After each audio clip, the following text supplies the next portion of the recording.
बिस्मिल्लाहिर्रहमानिर्रहीम।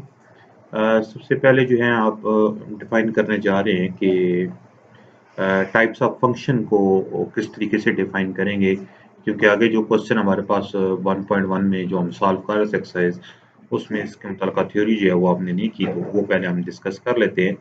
सबसे पहले कहता है टाइप्स ऑफ फंक्शन के अंदर जो है वो कहता है those function which are defined by algebraic expression, यानी जिसके अंदर जो है वो अलजेब्रिक एक्सप्रेशन डिफाइंड हो रही हो तो उसको हम अलजेब्रिक फंक्शन का नाम देते हैं। उसमें जो पहली टाइप है वो हमारे पास पॉलिनोमियल फंक्शन है।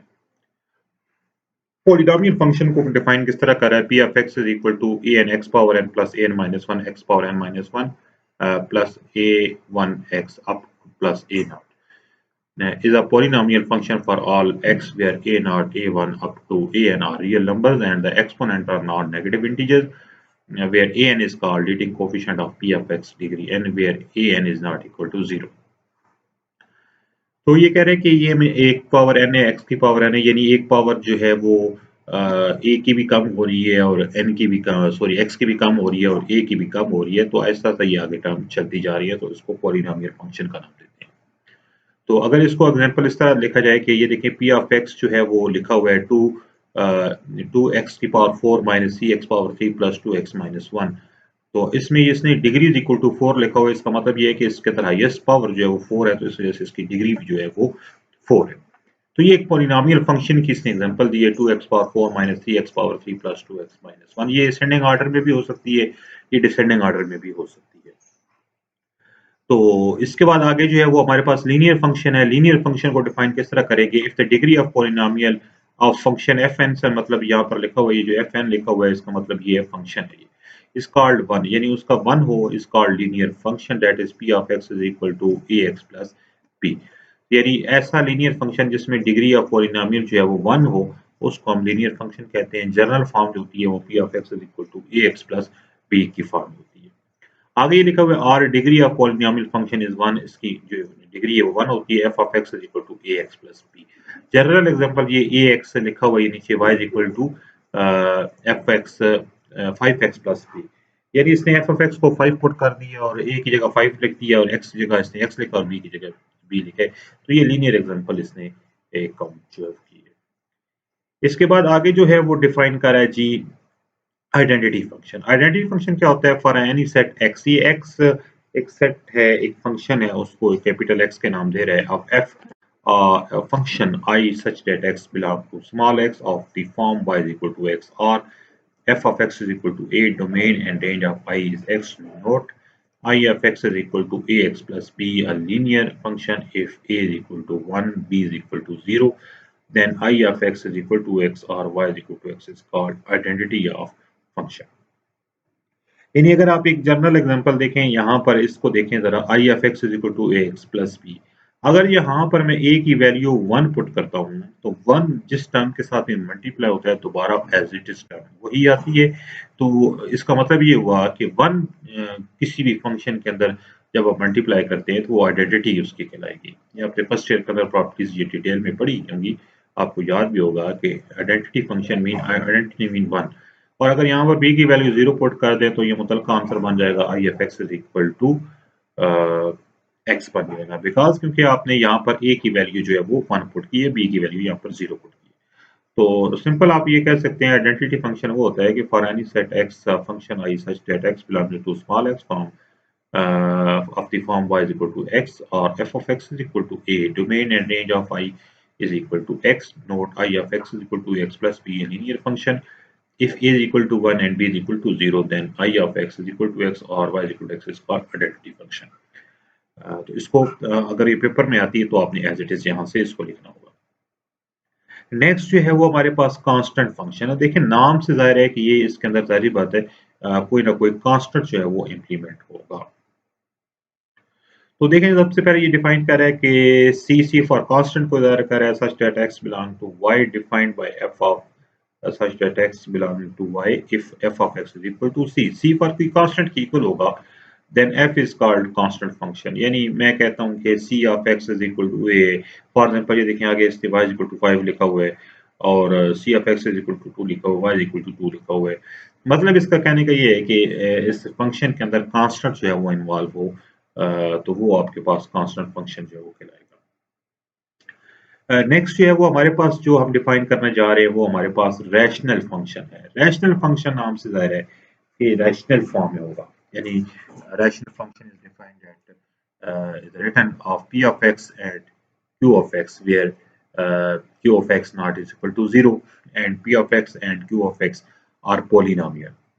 हमने याद हो आपको ये बेसिक अगर आपको याद हो तो रैशनल नंबर भी एक आपने पढ़ा था कि रैशनल नंबर ये होता है कि the number in the form of p by q where p and q are integers but q is not equal to 0। वो तो रैशनल नंबर था। अब ज़ाहिर बात है हम फंक्शन पढ़े हैं तो ये रैशनल फंक्शन को p of x और q of x का डिफाइन कर रहे हैं। लेकिन वहाँ पर जो था वो p of x sorry p and q integers था, जबकि यहाँ पर p of x and q of x ये पोलिनोमियल है। ठीक है, अब पोलिनोमियल की डेफिनेशन पीछे पढ़ चुके हैं तो वो असेंडिंग ऑर्डर के अंदर एक इक्वेशन जा रही होती है। देखिए यहाँ पर असेंडिंग ऑर्डर में भी है और डिसेंडिंग ऑर्डर में भी है, ये बात हम पहले पीछे कर चुके हैं। तो 3x² + 4x + 1 divided by 5x² + 2x² + 1। तो ये हमारे पास रैशनल फंक्शन की अगर एग्जांपल आ जाए तो ये आपने उसको काउंट कर लिया।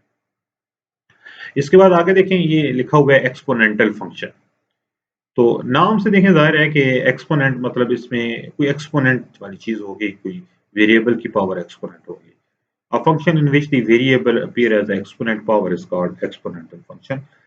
पहली एग्जांपल दे रहे हैं y is equal to a की power x, x belong to real, यानी x जो है वो रियल से बिलोंग कर रहा है और a ग्रेटर देन 0, यानी a की वैल्यू पॉजिटिव होनी चाहिए। फिर e की पावर x है, यानी एक्सपोनेंशियल फंक्शन है, x belong to r and e is equal to e की वैल्यू दे रहे हैं 2.718 दे रहे हैं।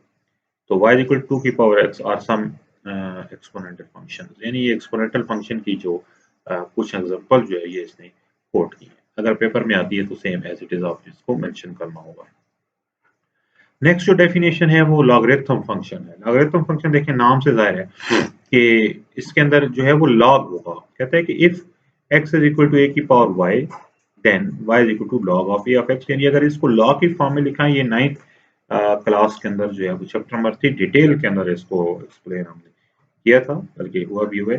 तो ये जो है वो अगर लॉग अप्लाई करते हैं, इसके ऊपर लॉग अप्लाई करते हैं तो ये y बन जाता है और ये वाली a जो है वो दूसरी तरफ जो है x दूसरी तरफ जाकर ये इसकी पावर बन जाती है। ये इसको y is equal to log of a power x इसकी फॉर्म में लिख सकते हैं। x ग्रेटर देन 0 होगा where a is called the base of logarithm, यानी यहाँ पर ये जो चीज होगी ये यहाँ पर ये इसकी बेस कहलाएगी।